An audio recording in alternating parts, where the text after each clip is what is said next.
నిజంగా ఐటీలో సర్వైవ్ అవ్వాలంటే ఇంగ్లీష్ రావాలా మనకి? ఇంకో నిజం కూడా చెప్తాను. అసలు ఐటీలో ఇంగ్లీష్ ఎందుకంత ఇంపార్టెంట్ అని చెప్పి, ఇంగ్లీష్ బాగా నేర్చుకోవడానికి ఇంకొక బెస్ట్ మెథడ్ ఏంటంటే హలో అందరికీ ఎలా ఉన్నారు? Welcome back to my channel 'Divyasagar journal'. I hope మీరందరూ బాగున్నారని అనుకుంటున్నా. నేను కూడా చాలా చాలా బాగున్నాను. ఐటీలో మీరు నేర్చుకున్న ఇంగ్లీషే మీరు గ్రో అవ్వాలా? లేదా స్ట్రగుల్స్ ఫేస్ చేయాలా అనేది డిసైడ్ చేస్తుంది. సో, మీరు టెక్నికల్‌గా ఎంత స్ట్రాంగ్‌గా అయినా ఉండొచ్చు. బట్ మీకున్న ఈ ఇంగ్లీష్ మాట్లాడలేకపోవడం ప్రాబ్లమ్ వల్ల ఎక్కడో స్టక్ అయిపోయినట్టు అనిపిస్తుంది గదా! నిజంగా నేను గూడా ఒకప్పుడు ఇలాంటి ప్రాబ్లమే ఫేస్ చేశాను. ఇప్పుడు మీకు రియాలిటీ ఆఫ్ ఐటీ వర్క్ అనేది చెప్తాను. ఐటీలో మన కోడింగ్ కంటే మనమే ఎక్కువ మాట్లాడాలి. సో, ఇంగ్లీష్ అనేది ఎంత కీ రోల్ ప్లే చేస్తుందో ఐటీలో మీకు చెప్తాను ఈరోజు. స్టెప్ బై స్టెప్ వద్దాము. ఫస్ట్ మీ ఇంటర్వ్యూ అటెండ్ అవుతారు. ఇంటర్వ్యూ అటెండ్ అవ్వాలంటే మీకు ఖచ్చితంగా ఇంగ్లీష్ వచ్చుండాలి. ఇంగ్లీష్‌లోనే through out the interview process అంతా ఇంగ్లీష్‌లోనే జరుగుతుంది గదా! అదొకటి ఫస్ట్ మెయిన్. నెక్స్ట్ వచ్చి ఇంటర్వ్యూలో అటెండ్ అయ్యి ఇంటర్వ్యూ సెలెక్ట్ అయిపోతారు. ఆ తరువాత ఐటీలో ఒకసారి సాఫ్ట్‌వేర్ ఫీల్డ్‌లోకి ఎంటర్ అయిన తర్వాత మీకు మీటింగ్స్ ఉంటాయి. మీటింగ్స్ ఎట్లా మాట్లాడాలి? ఇంగ్లీష్‌లోనే కదా! స్టాండప్స్ ఉంటాయి. అండ్ డైలీ మీరు ఏం వర్క్ చేశారో ఎక్స్‌ప్లెయిన్ చేయాల్సొస్తది. క్లయింట్ కాల్స్ ఉంటాయి మరి ముఖ్యంగా. ఇంగ్లీష్ వచ్చినోళ్ళు గూడా క్లయింట్ కాల్స్‌లో మాట్లాడాలంటే కొంచెం భయపడుతూ ఉంటారు. ఎందుకంటే వాళ్ళ యాక్సెంట్ అంతా వేరేలా ఉంటుంది గదా! ఐ అగ్రీ దట్ మనలో చాలామంది టాలెంటెడ్ ఉంటారు. కానీ చేసుకున్న వర్క్ అనేది చెప్పడం రాదనమాట. ఐటీలో ముఖ్యంగా కావాల్సింది వర్క్ చేయడం ఒక వంతైతే, ఆ వర్క్‌ని ఎక్స్‌ప్రెస్ చేయడం అనేది ఇంకో వంతనమాట. మనం ఐటీలో ఎప్పుడు ఎంత వర్క్ చేశామో అంతకు రెట్టింపు ఎక్స్‌ప్రెస్ చేయాలి. అంటే ఈరోజు నేను ఒక వర్క్ చేశాను. ఆ వర్క్ నేను కంప్లీట్ చేసేసాను. కానీ నాకది కాల్స్‌లో చెప్పడం రావట్లేదు. అప్పుడు మీరు చేసి కష్టపడి చేసిన వర్క్ అంతా వేస్ట్ అయిపోతుంది గదా! లైక్ మీకు ఎక్స్‌ప్రెస్ చేయడం రాకపోతే మీ ప్లేస్‌ని ఇంకొకళ్ళు రీప్లేస్ చేయాల్సిన అవసరం వస్తది. నేను మీకు ఇప్పుడు ఒక విషయం షేర్ చేసుకోవాలనుకుంటున్నాను. నేను ఐటీలో జాయిన్ అయిన కొత్తలో నేను ఎలాంటి ప్రాబ్లమ్స్ ఫేస్ చేశాను ఈ ఇంగ్లీష్ వల్ల అనేది మీతో చెప్తాను ఈరోజు. జాయిన్ అయ్యే టైంకి కొద్దో గొప్ప నేను ఇంగ్లీష్ బానే మాట్లాడేదాన్ననమాట. కానీ నేను ఎంత ఇంగ్లీష్ మాట్లాడగలిగినా నా బ్రెయిన్‌లో చాలా భయం ఉండిపోయేదనమాట. నేను ఎక్స్‌ప్రెస్ చేసేదాన్ని కాదసలు. డే అంతా కష్టపడి కూర్చొని వర్క్ చేసేదాన్ని. కానీ చివరికి క్లయింట్ కాల్స్ వచ్చేసరికి అది ఎక్స్‌ప్రెస్ చేయాలి కదా! నేనేం వర్క్ చేశాను అని చెప్పి క్లియర్ కట్‌గా చెప్పాలి కదా! అది చెప్పలేకపోయేదాన్ని. జస్ట్ బికాస్ ఇంగ్లీష్ రాక కాదు, టెక్నికల్ నాలెడ్జ్ లేక కాదు, భయం. ఈ భయమనేది ఎంత సిట్యుయేషన్స్‌ని ఎంత వర్స్ట్ చేసేస్తదంటే, మనం 100% మనకు క్లారిటీ ఉన్నా, మన థాట్స్ ఎక్స్‌ప్రెస్ చేసేటప్పుడు మనకున్న భయం వల్ల అది మనం సరిగ్గా ఎక్స్‌ప్రెస్ చేయలేమనమాట. మీటింగ్స్‌లో మాట్లాడేటప్పుడు మనకంటే ఎక్కువ ఎక్స్‌పీరియన్స్ ఉన్న వాళ్ళుంటారు కదా! వాళ్ళందరూ ఉంటారు. వాళ్ళందరికీ ఇంగ్లీష్ వచ్చు అనుకుంటూ అసలు కాల్స్‌లో అస్సలు మాట్లాడేదాన్ని కాదు ఇనీషియల్ డేస్‌లో. ఆ స్క్రమ్ అప్డేట్ ఏదన్నా ఇవ్వాల్సొస్తే ఆ అప్డేట్ ఇచ్చేసి ఇంకా సైలెంట్ అయిపోయేదాన్ననమాట. అండ్ ఇంకొకటి ఓవర్ థింకింగ్ గ్రామర్ అనమాట.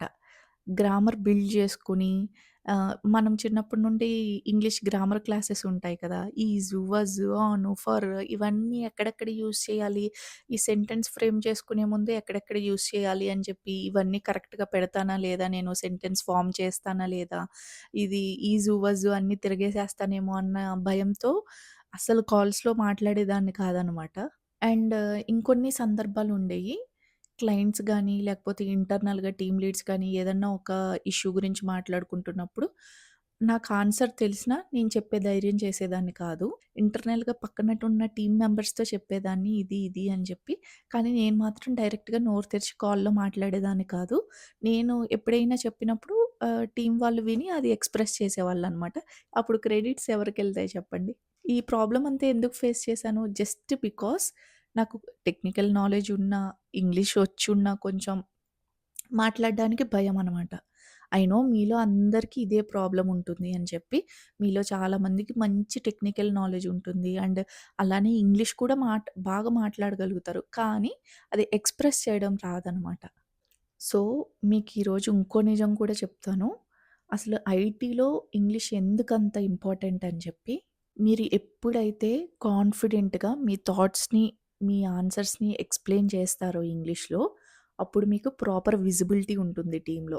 సో, ఖచ్చితంగా విజిబిలిటీ అనేది చాలా మ్యాటర్ అనమాట ఐటీలో. మీరు కనిపించాలి. మీరు టీమ్‌లో ఉన్నారని చెప్పి నలుగురికి తెలియాలి అంటే మీరు మాట్లాడాలి.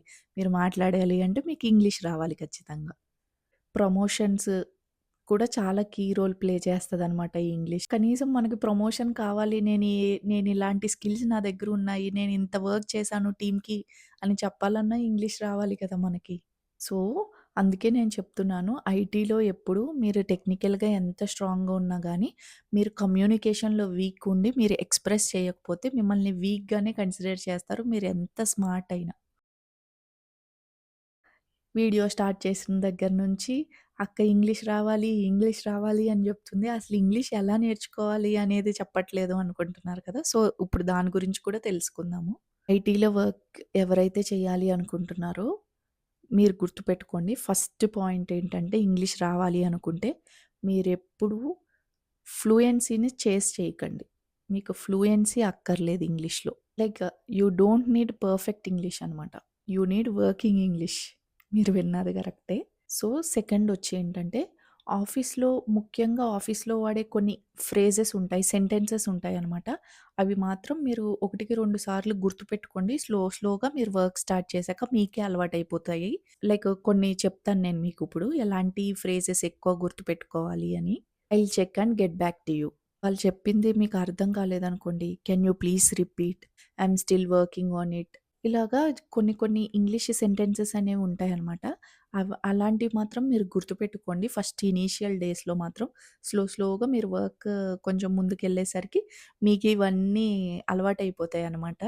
ఇంగ్లీష్ బాగా నేర్చుకోవడానికి ఇంకొక బెస్ట్ మెథడ్ ఏంటంటే షాడో మెథడ్ అనమాట. లైక్ ఎలానో అందరికీ యూట్యూబ్ బాగా వాడుతూనే ఉంటారు కదా! యూట్యూబ్‌నే యూజ్ చేసుకుందాం పోనీ ఇప్పుడు. యూట్యూబ్‌లో ఇంగ్లీష్ ఇంటర్వ్యూస్ ఉంటవి. అలాంటివి పాడ్‌కాస్ట్స్ ఉంటవి ఇంగ్లీష్‌లో. అలాంటివి చూస్తూ ఉండండి. అండ్ అలానే ఆ వీడియో చూసినప్పుడు ఒకసారి ఆ వీడియో ఆపేసి వాళ్ళేం మాట్లాడారో రిపీట్ చేయండి. కనీసం రోజులో ఒక 15 మినిట్స్ అన్నా మీరిట్లా చేస్తే కన్ఫర్మ్‌గా మీ ఇంగ్లీష్ అనేది ఇంప్రూవ్ అవుతుంది. నేనిక్కడ ఒక మాట చెప్తాను మీకు. Your mouth need training, not your mind. అంటే ఏంటో అర్థమైందా? ఎప్పుడు మీ నోటికి ట్రైనింగ్ ఉండాలి గానీ, మీ బుర్రకి కాదు. అంటే మనలో ప్రతి ఒక్కళ్ళు ఫేస్ చేస్తారు ఖచ్చితంగా ఇది. మనకి ఇంగ్లీష్ ఒచ్చు. రాదని నేను చెప్పట్లేదు. ఖచ్చితంగా మీలో ప్రతి ఒక్కరికి ఇంగ్లీష్ ఒచ్చు. అసలు బ్రెయిన్‌లో ఎంత ఫ్లూయెంట్‌గా మాట్లాడుకుంటామంటే మనం ఇంగ్లీష్‌ని, అసలు ఎప్పుడైనా ఏదన్నా ఆలోచిస్తున్నప్పుడు గానీ, ఇంగ్లీష్‌లో థింక్ చేస్తా ఒక్కొక్కసారి కొంతమంది.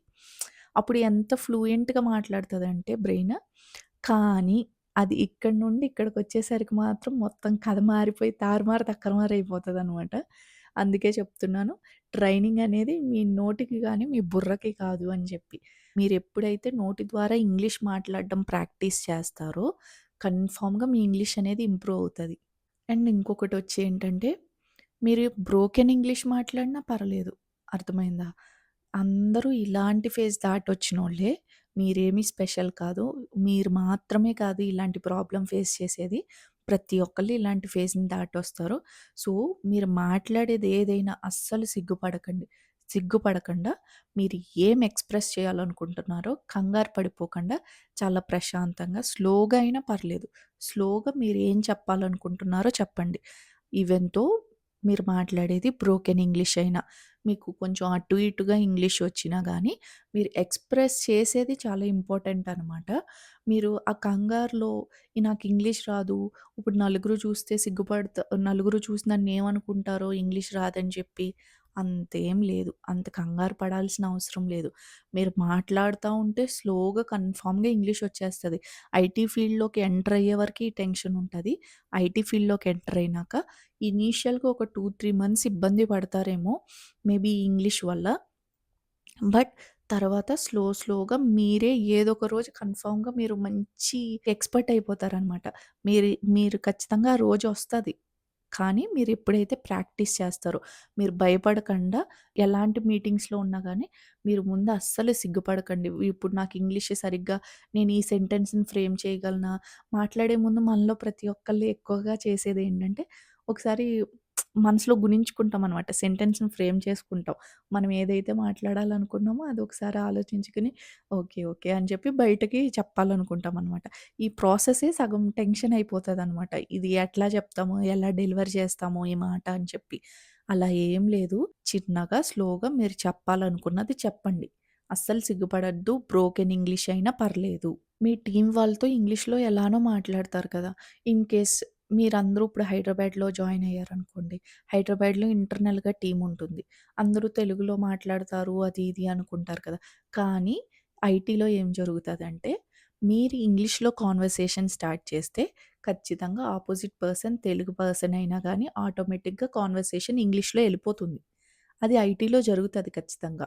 మీరు మీ టీమ్‌మేట్స్‌తో మాట్లాడుతూ ఉంటే మీకు ఇంగ్లీష్ అనేది ఈజీగా వచ్చేస్తది. లక్కీగా మీ టీమ్‌లో ఎవరు తెలుగు వాళ్ళు లేరనుకోండి, ఇంక చచ్చినట్టు మీరు ఇంగ్లీష్‌లోనే మాట్లాడాలి కదా! వేరే ఆప్షన్ లేదు.